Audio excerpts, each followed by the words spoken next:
February 5th, 2026, the new year. Teresa's working on the next videos. I'm working on the shell of the trailer. I went and bought the kit for the nylon hinges instead of the wooden ones. So I'm reviewing what the instructions say, and basically we're not going to use the wooden hinges that come in a kit. This stuff is going to get glued over here and then cut. All this is going to get filled in. It's going to have a multiple layer here. And the hinge goes on here, something like this, and then the wood gets cut after we cut it through. I got to contact them though to see if I should put the fiberglass on first, then put on the hinge, or put the hinge on and then fiberglass over it. I don't know. I'm going to call the kit manufacturer, CLC, and find out. In the meantime, I had extra epoxy left over from doing the filleting inside, and I decided to fill in some of the gaps, and it came out really messy because I was in such a hurry because it was starting to set up. And so I'm taking my handy dandy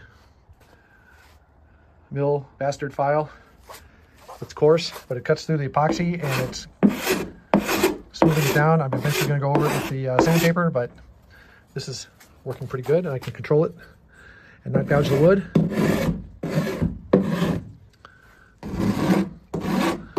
Now when I have both my hands free, it's easier of course. I'm just showing what you do, and it shaves down the high spots really well.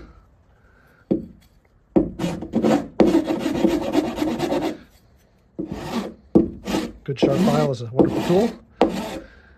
Anyway, I got it pretty close, like up here. Didn't gouge any wood. The next step is to go over it with the sander. Over here it's a little, this is kind of what I had on that other side. Ugly, raised. I should have just let that bit harden up and not use it here, but oh well. This is what I got to clean up.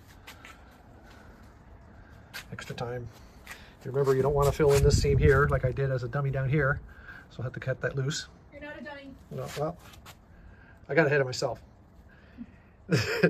So anyway, yeah, this seam is where the hatch is going to open at, so this seam can't be glued. So there's glue in there, but I'm going to have to cut it free with the saw. Not a big deal. My little orbiting saw works really well for that.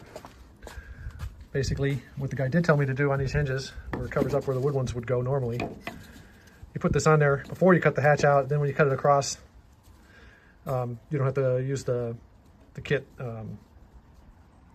They have spacers that go in here to keep the hatch the same space, but that's when you're already doing a hatch that's been had the wood hinges on it before. So I'm gonna go a little bit differently, like he suggested. I just don't remember if he told me to do the fiberglass on the shell first or glue them on before I fiberglass the shell. So anyway, that's it for now. Say bye-bye. I got all the hard, large lumps of epoxy knocked down with the file. Didn't have any mishaps doing that. You can see it's reasonably smooth. I don't know if that's going to make a big difference or not. Maybe if anything, it'll make the sandpaper less cloggy. The file worked really good in trimming down the copper stitches without any damage.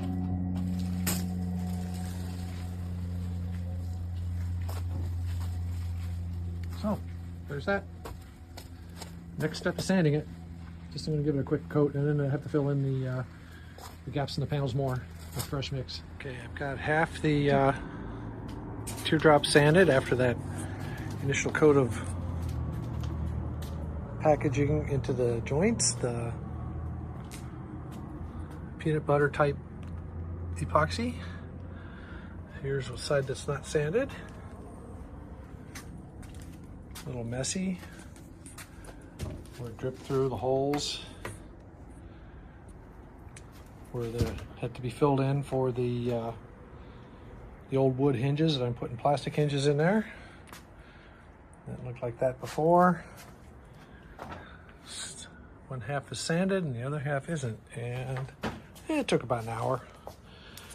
I got the tab sanded flush. This one needs a little more filling.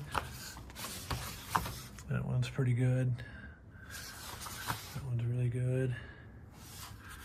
And you can see like where some drips and stuff were, but that's just soaked into the, that's just where it's soaked into the wood a little deeper. I don't want to sand through it. Once it's recoated the whole thing with epoxy, that'll all disappear. Obviously, but it needs to be round. rounded, and the book recommends using a sanding block to do that, so I will do that. This is the sheet you get with the retrofit hinge kit, and basically you have to cut out each little pattern, and then you put it over the hinge. You cut out the little black spots here with a razor blade, and you lay them over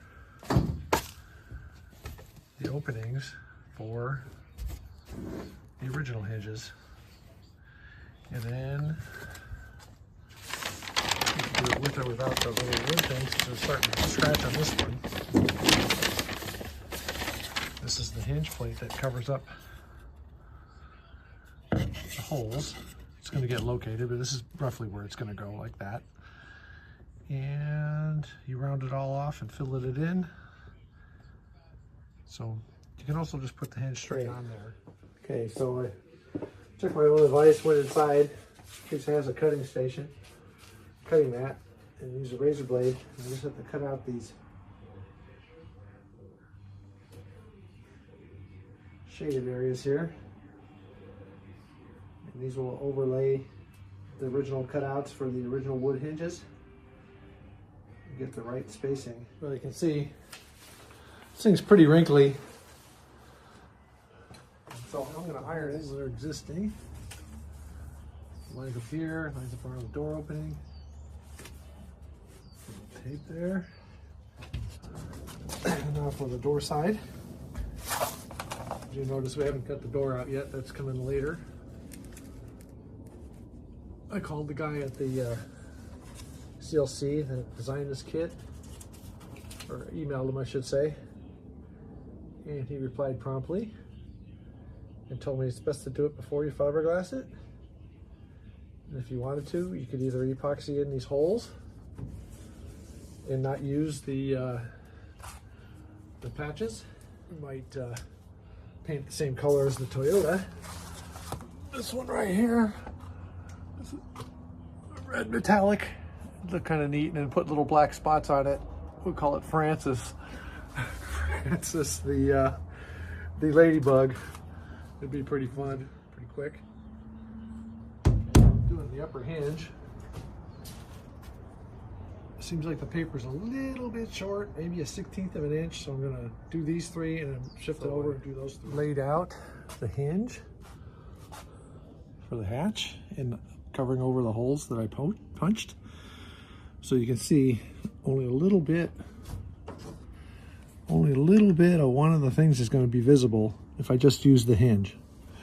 They have you use this extra plate here, this backing plate, because the hinge has kind of a step in it.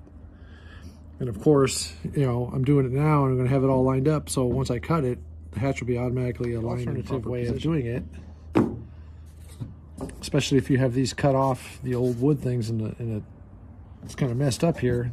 They send you, the kit comes with this. It goes over the opening. You still have to use the shim. And then the hinge goes on top of that. Then you screw it all in and glue it. And you take the hinge off, or the plates off. Take that off like that. And then you will cut this through after you have shims in the hatch to keep it the exact spacing. This will be cut, and you'll have this here, and you have to build it up underneath it with, actually when you torque the screws down, it pulls it in, so it bends the plywood to match the curve. But yeah, I don't think I need that, because this really barely only covers, this is the only one, like a little window of this is the only thing that's going to be visible. So I think I'm just going to put the hinges straight on there. And on the side, these are going to be visible completely. If I just put the hinge on, which it's possible to do, and the guy at CLC suggested it, the hinge would just go over here, and you'll see a little shadow there. And I'll fill these in with epoxy or a scrap of wood, and you'll see that. It'd be pretty visible.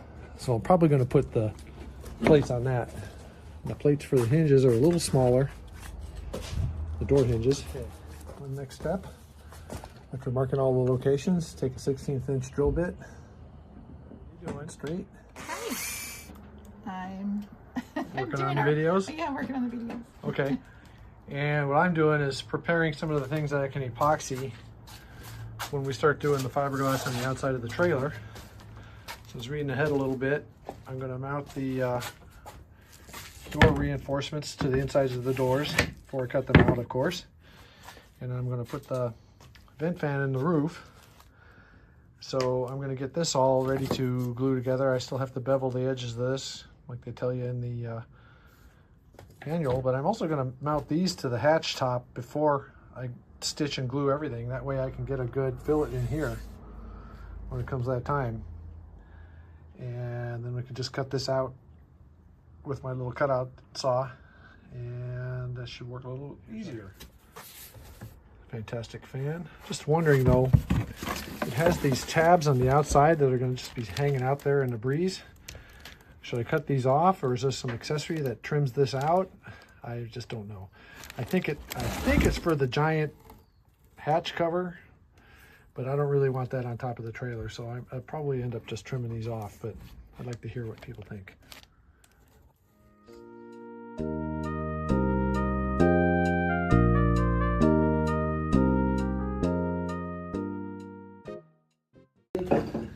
So I'm going to take that epoxy and sand it down, and we'll see how it goes. Little board here.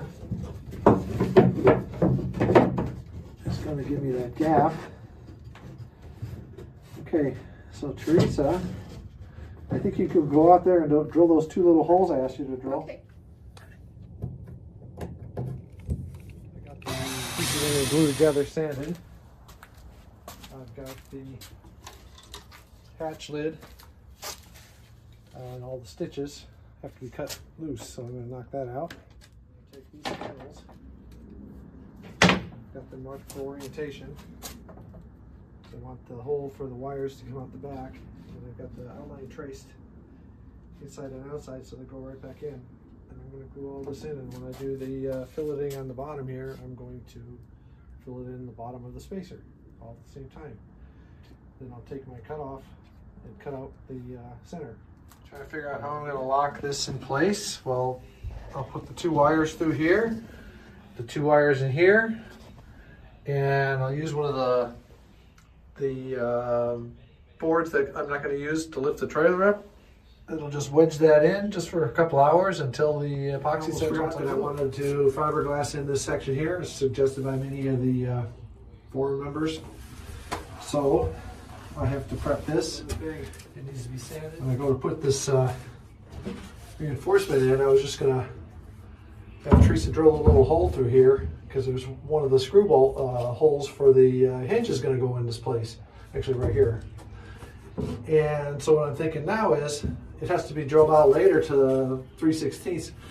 Well, I'll drill it out to 1/8 of an inch, and I'll run a wood screw into here, and that'll pull that in nice and tight. And then down here, I'll twist these wires together, and that'll pull in that in nice and tight. It doesn't rely on the how much you compress it, as long as it's not moving. Once that, if I use enough of the filler in there, it should be completely stable and locked in. The tail of this is going to cover that up there. Yeah.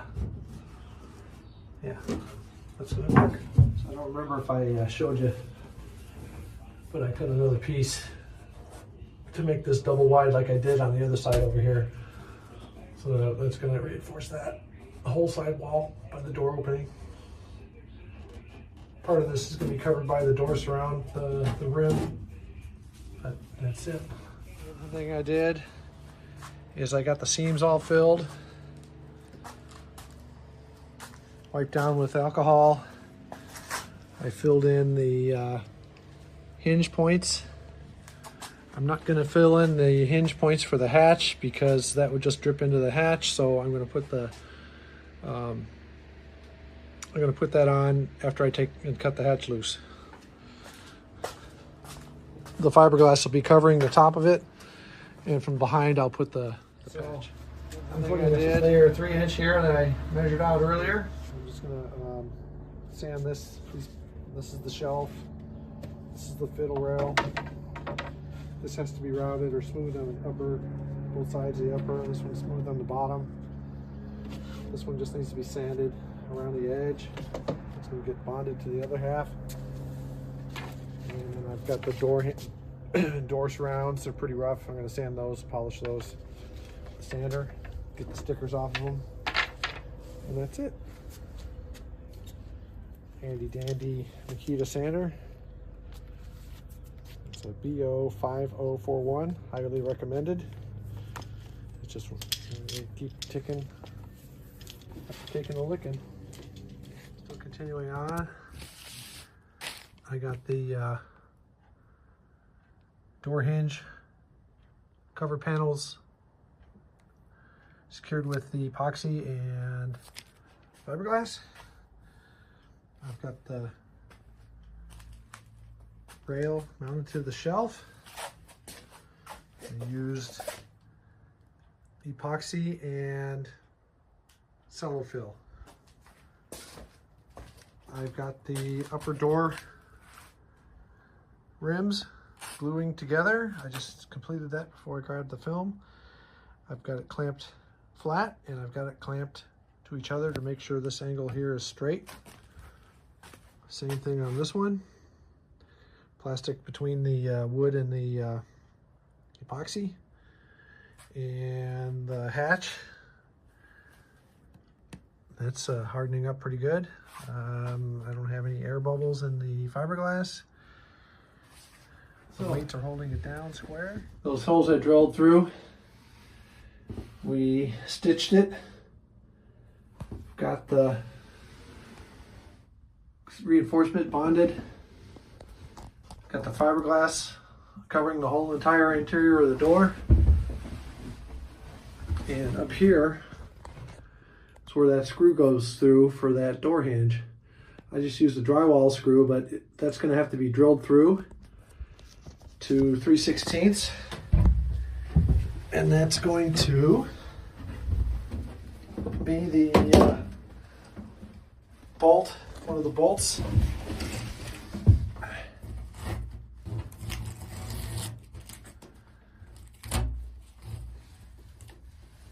Okay,